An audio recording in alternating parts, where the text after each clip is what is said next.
Hi weavers, welcome to one India Telugu. 19 ఏళ్ల తర్వాత ఆయేషా మేరా హత్య కేసులు తుది తీర్పు అనేది రావడం జరిగింది. ప్రధానంగా చూసుకున్నట్లయితే తెలుగు రాష్ట్రాల్లోనే ఈ కేసు ఒక సంచలనంగా మారిందని చెప్పాలి. అప్పట్లో 2007 డిసెంబర్ 27వ తేదీన ప్రస్తుతం ఉన్న ఎన్టీఆర్ జిల్లా ఇబ్రహీంపట్నంలో ఉన్నటువంటి బి ఫార్మసీ కాలేజీలో ఆమె చదువుతూ ఉంది. ఆ రోజు ఆమె పైన అత్యాచారం చేసి హత్య చేశారు. అప్పటి నుంచి కూడా ఇప్పటి వరకు కూడా ఆయేషా మేరా తల్లిదండ్రులు ఇక్బాల్ బాషా, శంషాద్ బేగం ఇద్దరు కూడా ఎక్కని కోట్లు మెట్లు లేవని చెప్పాలి.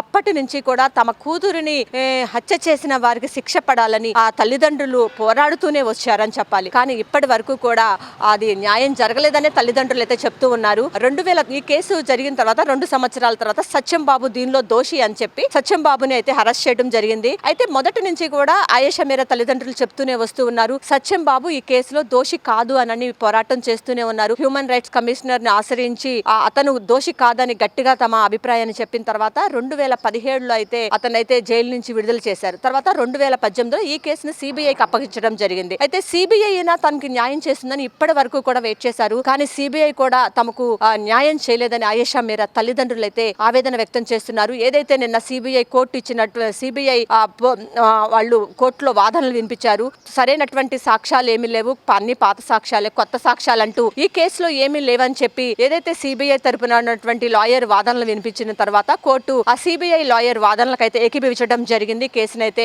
ఆ వాదనలన్నీ కూడా పూర్తయిపోయాయి. కేసు తుది తీర్పు అయితే వెలువడించడం జరిగింది. కేసునైతే పూర్తిగా కొట్టివేశారనమాట. అయితే దీనికి సంబంధించి ఆయేషా మేరా తల్లిదండ్రులు అయితే కాస్త ఆవేదనగానే ఉన్నారు. ఎందుకంటే తమ బిడ్డకైతే న్యాయం జరగలేదు, ఇప్పటి వరకు కూడా తమ బిడ్డని చంపినటువంటి వాళ్ళని అరెస్ట్ అయితే చేయలేదని చెప్పి ఆ తల్లిదండ్రులు అయితే ఆవేదన వ్యక్తం చేస్తున్నారు. అయితే దీనికి సంబంధించి ఆయేషా మేరాకి సంబంధించినటువంటి కొన్ని శాంపిల్స్ అయితే అప్పుడు కలెక్ట్ చేయడం జరిగింది. వాటిని తల్లిదండ్రులకు ఇచ్చేయాలని చెప్పి కూడా కోర్టు అయితే తీర్పు ఇవ్వడం జరిగింది. 27వ తేదీన ఫిబ్రవరి 27వ తేదీన వాటికి అంత్యక్రియలు కూడా నిర్వహించాలని అయితే కోర్టు అయితే తీర్పు వెలువడించింది. అయితే దీనికి సంబంధించి ఒక ప్రైవేట్ పిటిషన్ కూడా మీరు దాఖలు చేసుకోవచ్చని ఆ కోర్టు చెప్పినప్పుడు కూడా ఆయేషా మేరా తల్లిదండ్రులు అయితే దానికి సుముఖత వ్యక్తం చేయలేదు. ఎందుకంటే మాకు ఇంకా పోరాడే ఓపిక లేదు, మాకు శక్తి అయిపోయింది అని చెప్పి కూడా ఆ తల్లిదండ్రులు అయితే ఆవేదన వ్యక్తం చేశారు. అయితే సిబిఐ కూడా తమకు న్యాయం చేయలేదని చెప్పి అయితే ఆ తల్లిదండ్రులు అయితే బహిరంగంగానే ఆరోపణలు చేస్తూ ఉన్నారు. మొత్తానికి చూసుకున్నట్లయితే ఈ కేసులు ఎవరిని అరెస్ట్ చేయకుండానే కేసు అనేది ముగిసిపోయింది. ఇది కూడా ఉన్న పరిస్థితి. కెమెరా పర్సన్ వెంకట్తో Lakshmi, one India news Telugu, Vijayawada.